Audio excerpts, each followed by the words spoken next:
mbokk yi asalaamaaleykum ñu ngi leen di ziyaare di leen jaajëfal di leen nuyu kenn ku nekk ci fa nga ne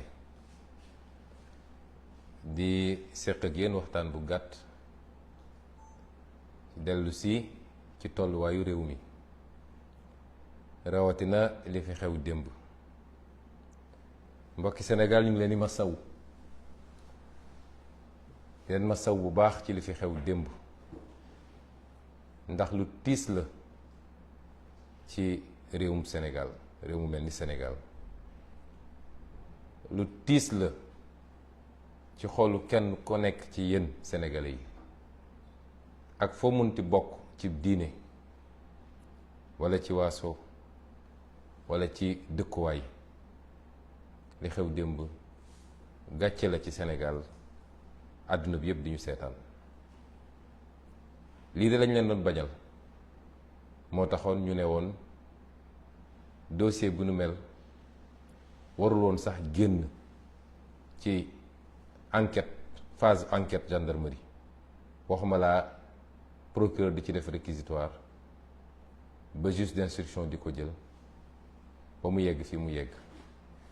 dossier bi waru woon yegg foofu yëpp waxuñu woon loolu parce que dañoo jàppoon ni citoyen extraordinaire lañu ba bu dee def nañu dara yoon bañ ñoo war a topp déedéet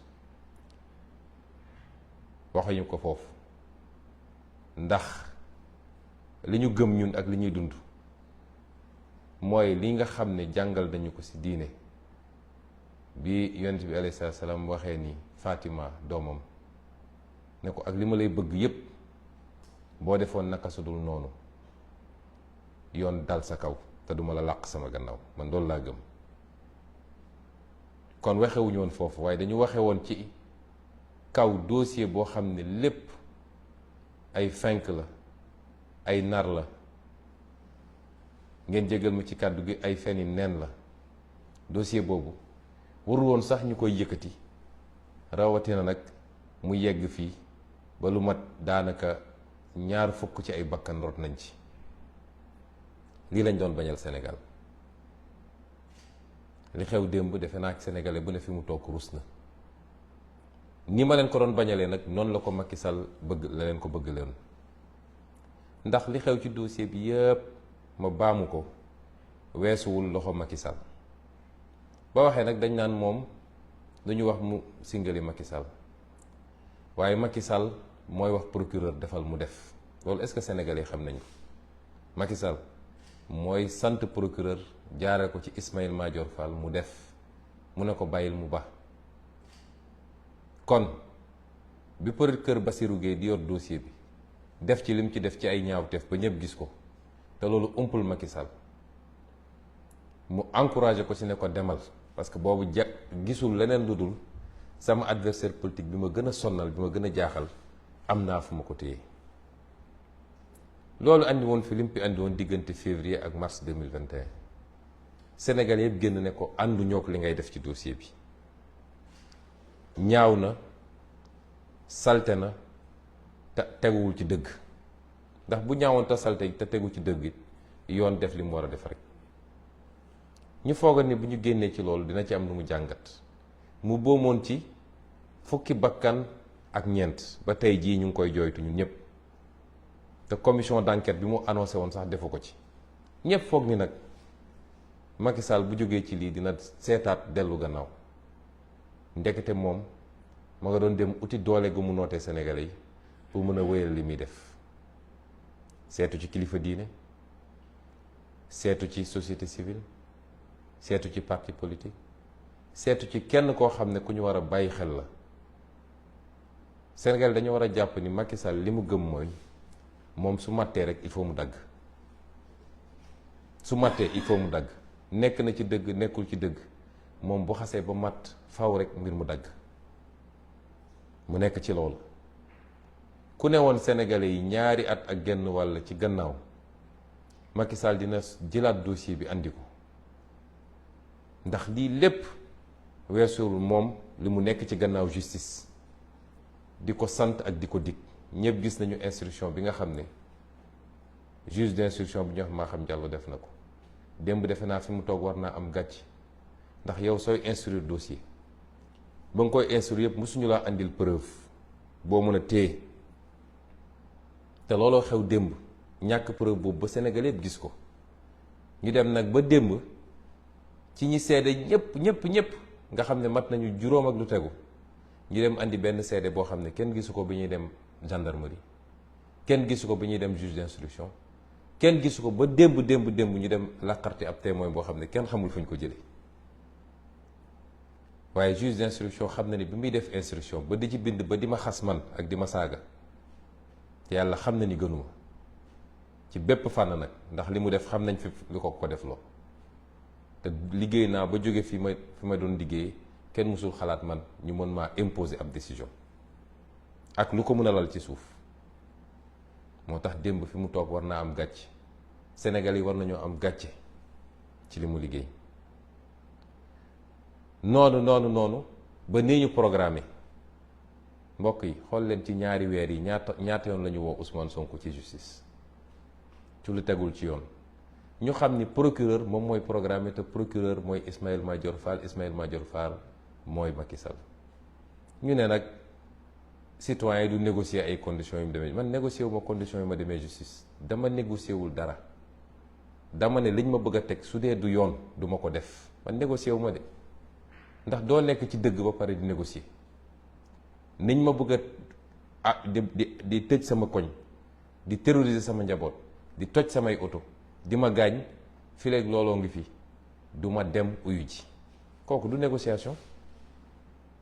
donte nag am na ay kilifa yoo xam ne ci kilifa justice la ñu bokk, ñoo dem ba naqarlu ànd ak ñun ni li ñu doon def du yoon, ñoom ñoo dem jël seen initiative woo leen ne leen il faut que état bi respecte liberté Ousmane Sonko en tant que citoyen mun a dem di ñëw saa ñu koy teg li ñu koy teg. ñoom nag ñu jàpp ni man maa doon négocier, man négocier wu ma de. man li ma nekk dama koo gëm, nekk ci dëgg. ku ma ëpp doole soo may rey di ma rey ci dëgg, waaye négocier wu ma. kon ni ñu ko programmé ci fan yi yëpp, procès sur procès, bu la ci gën a ñàkk solo nga ne bii la, te lépp ngeen xam lan mooy jubluwaay bi. ñu ne woon donc gàcce gi am démb, ay nit yoo xam ne ñaari at ñu ne yor nañu ay preuve yoo xam ne bis bu ñu ko génnee àdduna tukki. defe naa keroog rek bi may mujjee wax nee naa leen ku ànd ak Ousmane Sonko boo tëddee demal nelaw ba yandoor, ndax lu toll nit tarfata ayn ci preuve amuñu ko. ndax lu am mooy am preuve, waaye lu amut mënul am preuve. mbokki Sénégal, ndax yaakaar ngeen ni man Ousmane Sonko rafle naa ci jigéen ba naan maa ngi dem di siif jigéen? loolu mun na dugg ci xelu kenn ci waa Sénégal. di ko def nag di ko defaat ci bërëb boo xam ne mën nañ ma faa jàpp, loolu xel mën na koo nangu. xanaa su ma demoon bay siif sax duma dem seet lu niroog dàngin gu AVC ma naan moom laay siif?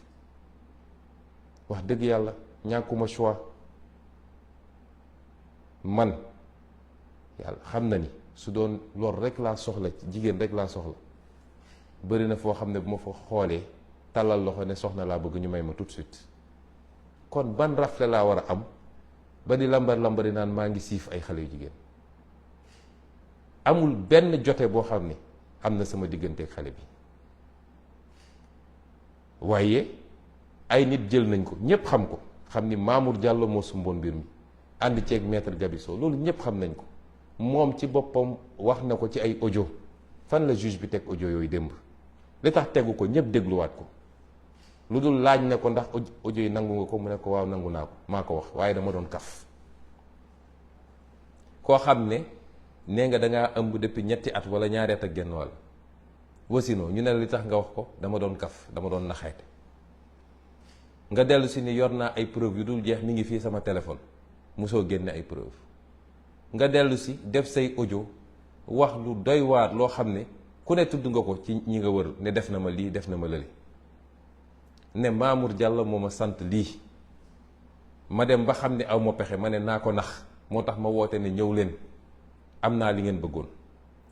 loolu suñ ko tegoon ci tribunal ab juge warul sax naan damay toogaat di déglu 30 secondes waaye li gën a yéeme mooy ñii nga xam ne ñooy comploteurs yi ñoom la waroon topp tey ñu daan leen daan yu méttee métti ndax seen caaxaan bi lor na doomu aadama yu bëri du bakkan yi ci rot rek waaye ñaata ay alalu jàmbur yàqu na ci ñaata yoon la ñu jël réew mi naj ko ba kenn noo yeetu ak image bi ñu yóbbu ci Sénégal ci international man mii nga xam ne maay principal victime bi bu ma amuloon sama fulla ak ndëgër laay te yow askan wi nga jàppale ma ci te yàgg naa la wax ni du ma la mus a rusloo ndax wallaahi liñ ma jiñ defuma ko du ma la mus a rusloo su du woon loolu tey maa ngi woon rëbës bu yàgg foog ngeen nag dinañ jaar foofu yépp ba egsi fii Macky Sall toog ne fa ma bàyyi woon liggéey bi fa laa koy jëlewaat dinaa ko yeggali déedéet loolu mënul ne ndax bakkan yi ci rot war ñu ñëw gën a gore ñun ñoom la wax ñu ne force restera à la loi mooy ñoom li ñu bëgg a def loo justice dañ koy def ba mu mat sëkk faalewuñ ci Masamba faalewuñ ci Mademba faalewuñ ci preuve faalewuñ ci ku am dëgg ñun nag ñoo war a am suñu fulla ba nit wan leen ni force restera au peuple mooy askan wi kenn du ko noot ci lu dul dëgg li xew démb gàcce la ci Sénégal rus naa ci am naa ci lu ma naqari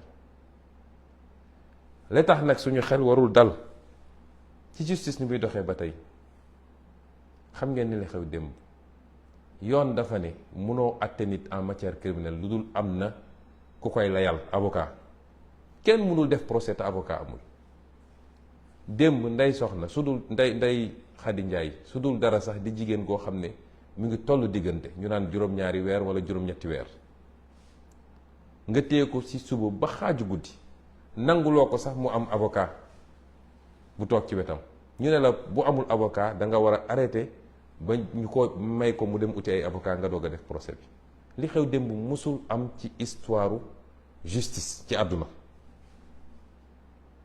nga ne faw rek ma def procès bi mujj gi moom lañ doon wax moom Ndeye Khady ndax am nga laaj yooyu laaj témoin yi ndax moom mooy avocat wu boppam procès boobu dafa nul amul fenn ci àdduna naka la ay juge mën a defee loolu ba pare ñu ne ñu na seen xel dal dem leen rek ngeen wuyu ci bu amee ñaari sénégalais yu gëm ni dossier boo xam ne politique a ngi ci Macky Sall ne dee rek même su ma dul doon candidat sax Ousmane Sonko il faut mu yóbbaale ko ay nit dem di toog ak moom ay nit yu nekk ci nguur comme yu nekk ci opposition naan ko boo sàgganee ba Ousmane Sonko toog dig na la lii dig na la lële nee na dina la def nii na la def laa mu ne bakkanam la ci teg faw rek mu yóbbaale Ousmane Sonko waaye réew du doxee noonu réew lay doxee ci kaw ay chartes li war a tere Ousmane Sonko nekk candidat dafa war a doon lu wóor te wér waaye du ay caaxaan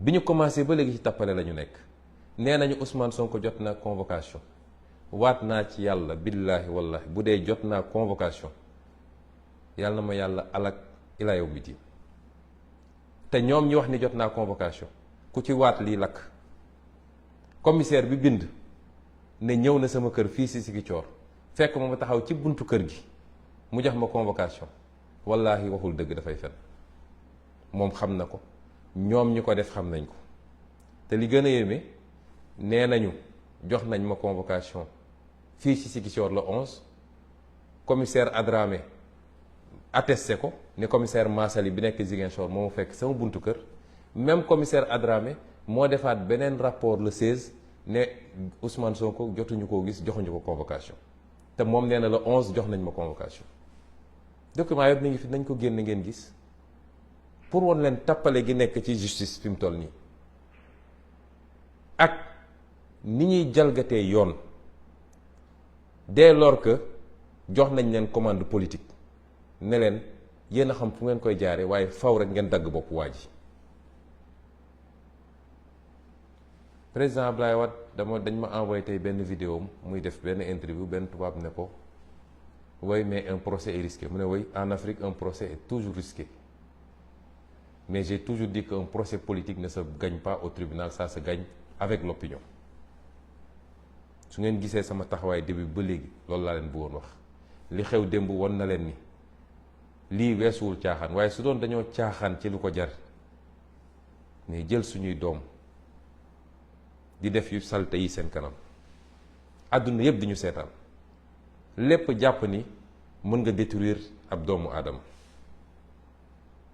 lépp nga jàpp ni ndax Sonko mu sell mi ñuy dégg mooy dagg seen xol.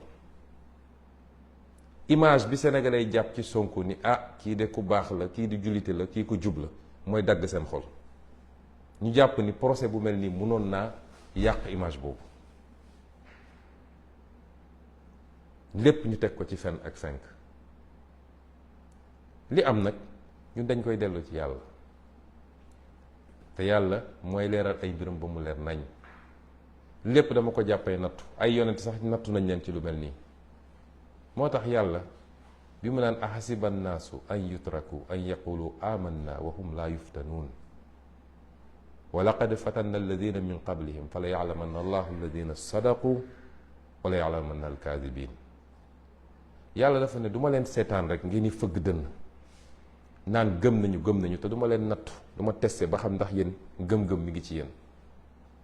noonu ma ko defe woon ñi leen jiitu nga xam dama leen doon nattu ba xam kan mooy wax dëgg ak kan mooy wax safaan wa.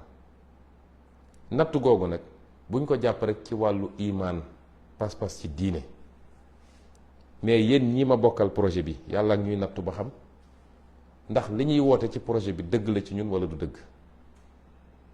fii ñu yàlla jaarale ñetti at yi mu metti loolu ci ñun ak suñu njaboot, ngeen may ma rendre hommage sama njaboot, rawatina samay soxna, ndax dund nañ lu méttee métti te kenn musuma cee wax lu dépassé, te kenn musul jóg ne maa ngi génn kër gi, kenn musul toog ba wax lu jëm ci lii, te ñépp xam ni lii natt gu métti la. ma leen di rendre hommage soxna Khady Kébé ak soxna Anna Diamanka ak samay waayjur ak samay mbokk, mais ak waa parti bi yëpp ak sénégalais yëpp nag, ndax sénégalais yëpp koo laaj mu ne la lii xam naa ni ay caaxaani neen la. waaye natt yooyu la ci yàlla jublu mooy gën a peese suñuy mbagg ba xam ndax li ñu bëgg a yóotu attan nañ ko. ñu de dund nañ ci ñetti at yi loo xam ne gaw ma ni am na homme politique Sénégal bu ko mës a dund, waaye nous sommes toujours debout parce que suñu lépp dañ koo dénk suñu borom. dañoo am gëm-gëm te yàlla daf ñoo sant muñ, ku yàgg muñ rek dëgg feeñ. moo tax may woowaat sénégalais yépp, manipulation bi bëri na. nee naa leen lu toll ni jote maag loo xam ne lu ñu nangu la sax amul sama diggante ak ndaw si, te depuis le début wax naa leen ko. waaye manipulation bi bëri na.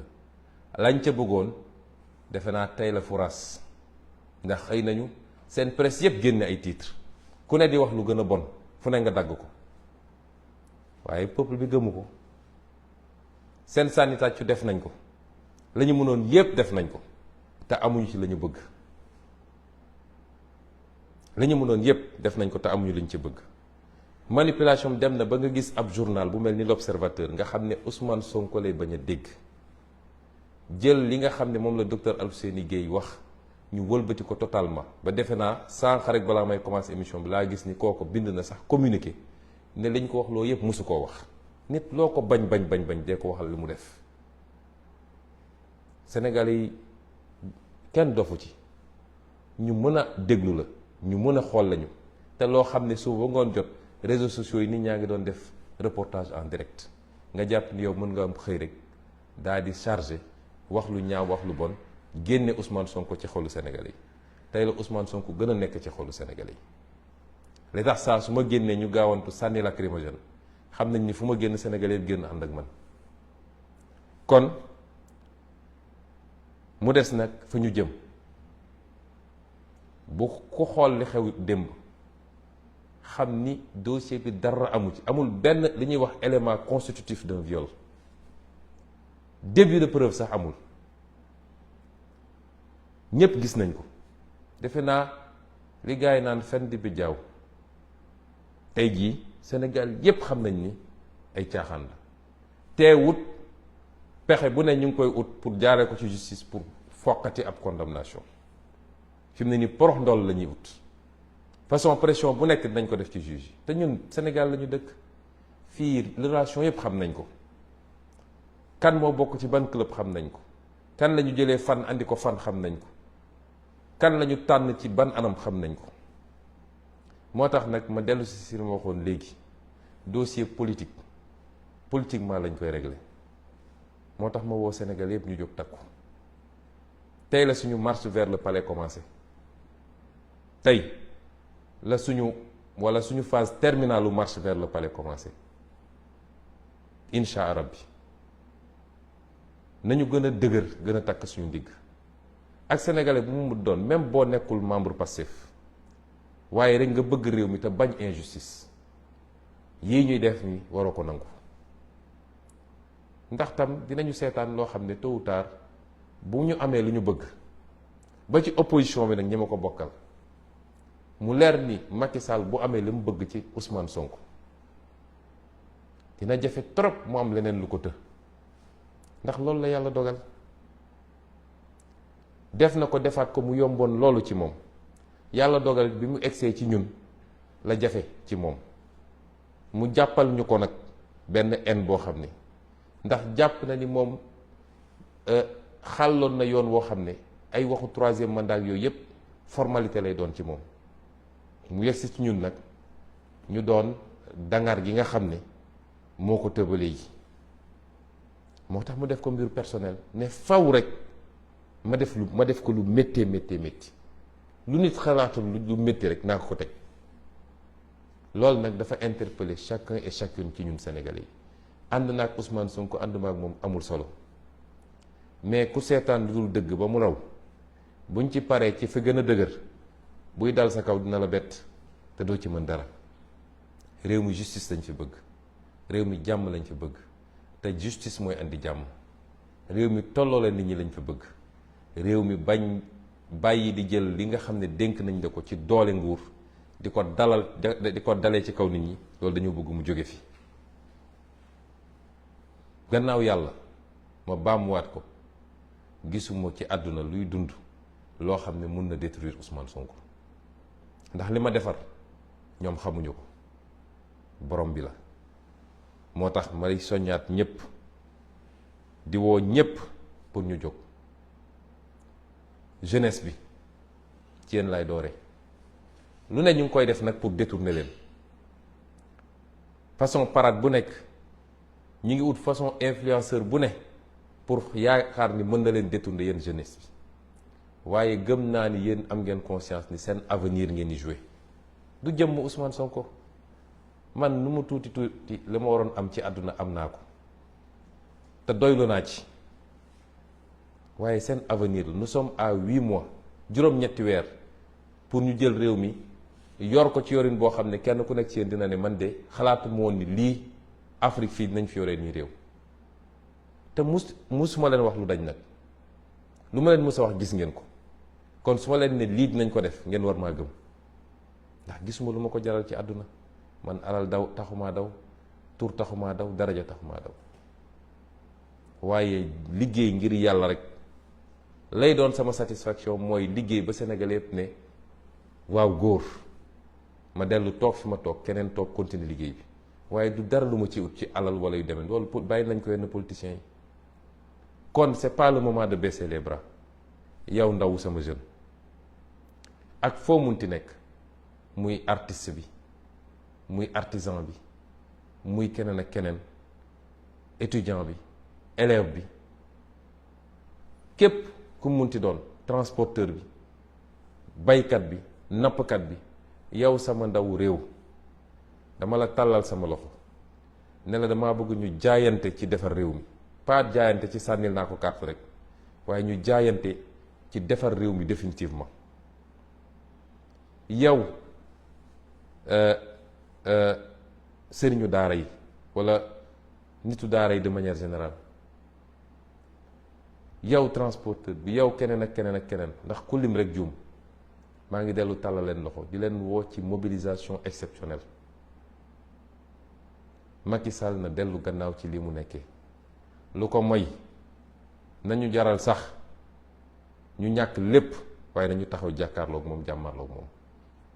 lii la ñu bëggoon waxtaan ak yéen di leen wax ni bés ni ki ëllëg gën saa gudd gannaaw ëllëg bu soobee yàlla dinañu door dellu si ci ndakaaru ñun ñëpp nañu waajal ndakaaru ndax fa la mbir yi di amee dellu jaale ñi nga xam ne ñàkk nañ ci nit te mu waroon jeex ci Sénégal waxaat nag tamit ni war nañoo taxaw tembe bañ ñu jàppati suñuy nit ndax kii di Macky Sall su làmbee mun a du dellu gannaaw day continuer di continuer jàpp ji bëri na te tegul ci yoon te kenn mucc ci ku bind article sax ñu jël la tëj kenn mucc ci kon dañu takk suñu ndigg ndax lii weesu na dictature léegi dañ doon wax dictature rampante waaye dictature bu fes gànn la ñëpp di ko gis kon dañu takk suñu ndigg jàmmarloog Macky Sall bu delloo see xelam xam ni moom réew mi donn ko ñun ñëpp ñu mayante jàmm lu ko may bu ñu gendarme fees ay gendarme moom fees suñu bët bu ñu ay policier am fees suñu bët ay nit lañ ñuy ay nit te gis ngeen bi ñu taxawee ni ñu waroon taxaw mois de mars fi mu mujje kon maa ngi woo ñëpp ci ñu jóg taxaw gën a takk ndigg yi gën a farlu di sant sénégalais yi nag ci seen soutien façon message bu ne maa ngi koy jot mënuma tontu ñëpp di leen sant ci seen soutien ak seen kóolute ne leen nag lépp loo xam ne maa ngi ci doon def benn fasinaat ci def téeméer fi mu toll nii kon ñu ngi leen di gërëm di leen sant asalaamualeykum wa rahmatullah wa barakatu.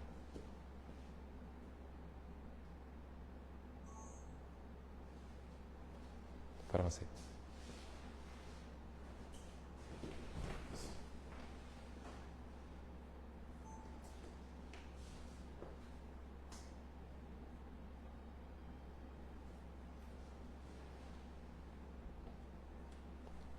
Bonsoir, chers compatriotes.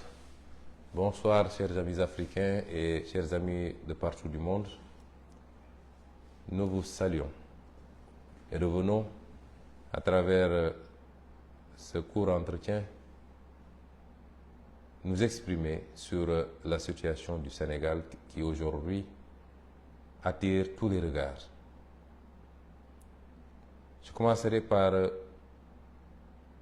présenter des excuses au peuple sénégalais. Pas à mon nom, mais au nom de tous ceux qui sont à l'origine de cette mascarade qui n'honore pas le Sénégal. Et ce que nous voulions justement éviter lorsque, au début de cette affaire, nous avions appelé le président Macky Sall et tous les comploteurs qui sont derrière cette affaire-là à reculer pendant qu'il était encore temps. Non pas que nous nous considérions comme un citoyen au-dessus des lois, mais parce que nous considérions simplement qu'il n'y avait pas matière à mettre tout le pays en danger sur la base d'un complot manifeste, non assis sur des faits probants. Ce qui s'est passé hier est venu confirmer ce que je disais au peuple sénégalais, ce que j'ai dit au monde entier. On a vu hier la démonstration du complot. Et lorsque certains témoins, tels que le capitaine Touré, a commencé à développer sur la manipulation du PV d'enquête, on ne l'a pas laissé développer. Lorsque Mme Tal a commencé à développer sur les implications du président Macky Sall, selon les dires même de la plaignante, on n'en a pas tenu compte. Hier, le complot a été mis à nu, nonobstant le fait que, à cause de leur comportement extrêmement injuste, agressif à mon endroit, lors des dernières convocations dont j'ai fait l'objet, nonobstant le fait qu'à cause de cela, je n'ai pu me rendre hier au tribunal, parce que j'ai été très clair et je le rappelle à l'endroit de la communauté internationale. Je n'ai jamais refusé de déférer à une convocation de la justice. Mais tout le monde a vu le traitement auquel j'étais soumis à chaque fois que j'ai essayé de déférer à une telle convocation. Mon quartier est barricadé, ma famille est terrorisée, mes enfants sont privés d'école. Ma voiture est caillassée et cassée on m'extrait de force, on m'asperge de liquide toxique pour me mettre dans des fourgons. C'est cela qui nous a amené à cette posture de dire, tant que ces comportements déviants de l'État ne cessent pas, nous ne répondrions plus à une convocation de la justice. Mais nonobstant notre absence, vous avez vu ce qui s'est passé au tribunal. Rappelez-vous que lors de la fameuse confrontation, que le juge d'instruction n'avait tenu que pour essayer de m'humilier. Quand je suis sorti, je vous ai dit que c'était un massacre. Et hier, c'était encore un massacre. Le seul objectif, c'était de livrer une jeune fille manipulée, à qui on a promis passeport diplomatique et exil à l'étranger, plus de fortes sommes d'argent, qui ne comprend même pas le rôle qu'on veut lui faire jouer, l'amener devant un tribunal et lui imposer des récits salaces, soi-disant pour jeter l'opprobre sur le candidat Ousmane Sonko. Et c'est ça qui est dramatique. Une jeune fille de rien du tout, prise au piège d'ogres politiques, qui ne feraient jamais faire la même chose à leur propre fille, à leur propre sœur, et qui tiennent aujourd'hui en otage cette pauvre demoiselle, qui n'est pas si innocente que cela, puisqu'elle aurait pu se rétracter depuis longtemps, mais elle continue, de plus belle. Et c'est pourquoi elle doit comprendre que tôt ou tard, elle paiera le prix fort de son forfait. Elle et tous les comploteurs qui sont avec elle, les Mahmoud Diallo, les maîtres Gabisso, toute la chaîne et tous ceux qui, dans l'instruction de ce dossier, etc., se sont comportés d'une certaine manière. Parce que le Sénégal a payé un lourd tribut à cause d'un dossier aussi vide. Chers compatriotes, chers amis étrangers, pour un dossier de viol, la partie civile, ni le parquet, ni la partie civile n'ont été en mesure d'apporter la moindre preuve, parce qu'il n'y en a pas. Il n'y a ne serait-ce que l'existence d'une relation intime avec cette jeune fille, a fortiori un rapport non consenti. Et je l'ai dit depuis le début. Aucune preuve, aucun début de preuve même n'a pu être produit pour une audience qui s'est étirée de 9h ou 10h jusqu'à 3h du matin. Mais ce qui s'est passé hier nous interpelle. Ce qui s'est passé est très grave. On n'a jamais vu autant de violations des droits de la défense dans un procès. Comment peut-on admettre, alors que le droit, le code pénal et le code de procédure disent de manière très claire qu'on ne peut pas juger quelqu'un en matière criminelle sans l'assistance d'un avocat. Et hier, des juges ont soumis Mme Ndeye Khady Ndiaye en état de grossesse de 8 mois à une procédure que rien ne justifiait, un empressement que rien ne justifiait, toute une journée jusqu'à tard la nuit, sans qu'elle soit assistée par un avocat. Comment vouliez-vous qu'on fasse confiance à une justice qui fonctionne comme ça? Il n'y a pas de violation plus flagrante. Elle n'a pas eu droit à un avocat. Et le tribunal lui demandait de poser des questions aux témoins, parce qu'elle était son propre avocat. À l'endroit de la communauté internationale, c'est ça la justice sénégalaise aujourd'hui, sous Macky Sall. Et on nous dit de faire confiance à cette institution-là pour juger en son âme et conscience. Les violations, on ne peut même pas les énumérer. Elles sont énormes. On a voulu faire croire aux Sénégalais que j'aurais reçu une citation. C'est parfaitement faux. Jamais je n'ai reçu une citation. Le commissaire Mansali de Ziguinchor a délibérément menti, si c'est lui qui est l'auteur du PV, en disant qu'il m'a trouvé devant chez moi, en décrivant les murs de la maison, mais tout Ziguinchor connaît ma maison, et qu'il m'aurait remis une citation que j'ai refusé de prendre et que je n'ai pas signée. Je jure qu'il a menti. Et, comble de contradiction, on antidate ce document, parce que lui, il a été saisi le 11, au soir.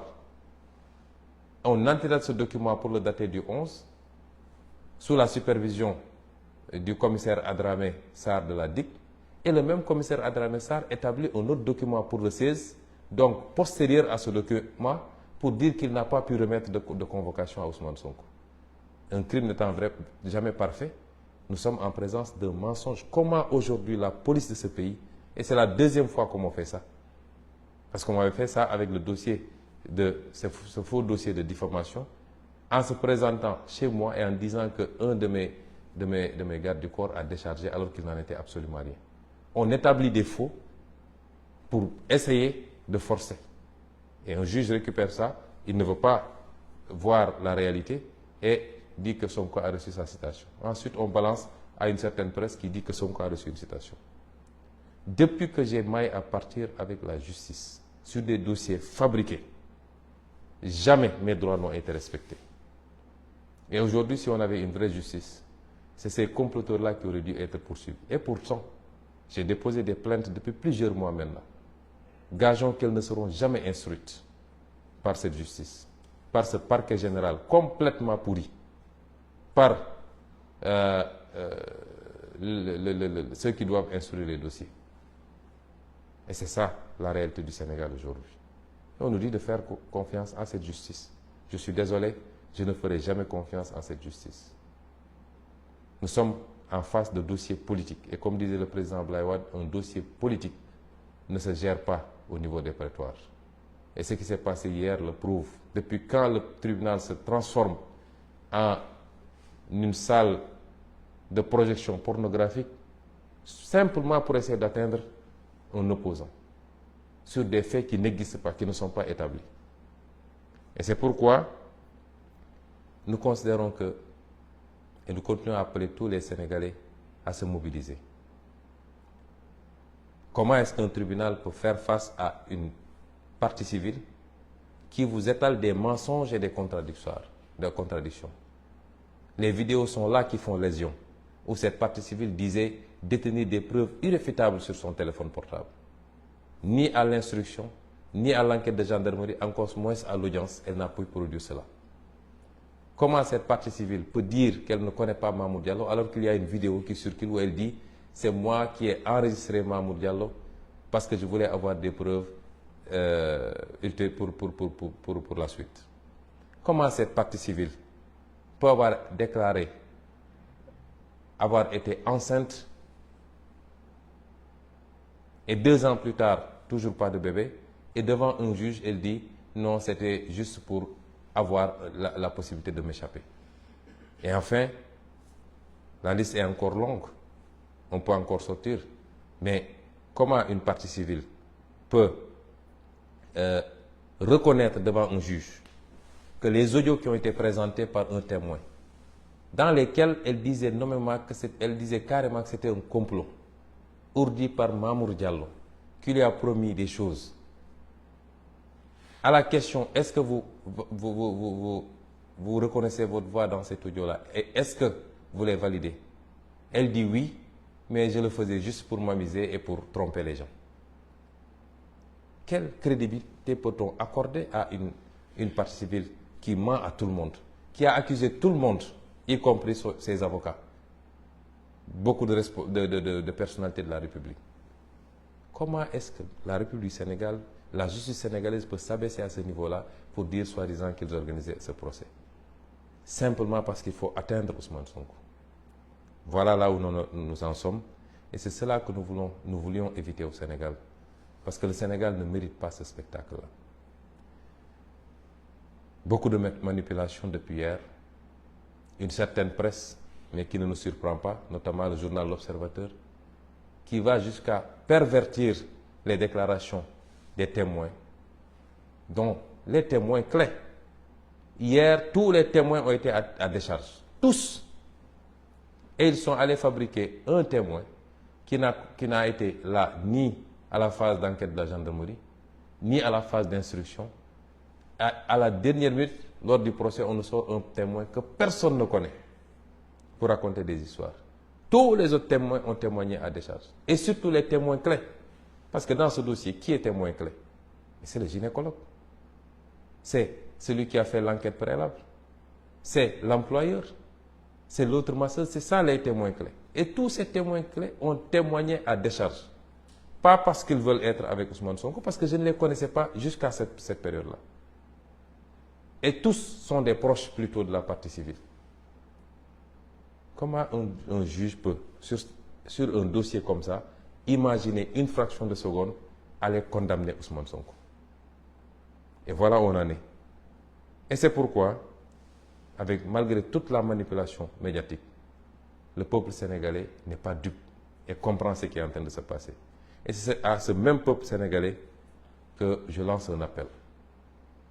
Ils vont chercher toutes sortes de parades pour trouver, ne serait-ce qu'un petit prétexte pour essayer de condamner Ousmane Sonko. Ce procès a déjà été fait par le peuple sénégalais. Le président Macky Sall veut nous faire croire que quand il mord, il ne lâche que quand ça coupe. Il ne doit pas avoir plus de détermination que nous. Ou alors on n'aurait pas la vérité avec nous. Il ne doit pas être plus déterminé que nous.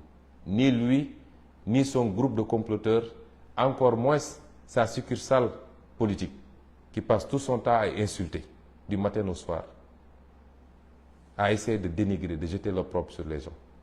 Je l'avais dit, je maintiens mon gatsa, œil pour œil, dent pour dent, parce qu'ils ne sont pas plus nombreux que nous dans ce pays. Ils ne sont pas plus déterminés. Nous n'avons pas à fléchir devant Macky Sall, parce qu'il n'est pas dans le vrai. Et on lui a donné toutes les opportunités possibles pour comprendre que la voie qu'il s'est choisie est sans issue. Mais apparemment, il n'en fait qu'à sa tête, parce qu'il croit qu'il a la police, la gendarmerie et quelques magistrats, il peut faire ce qu'il veut. Je vous ai toujours dit que je suis prêt au sacrifice ultime.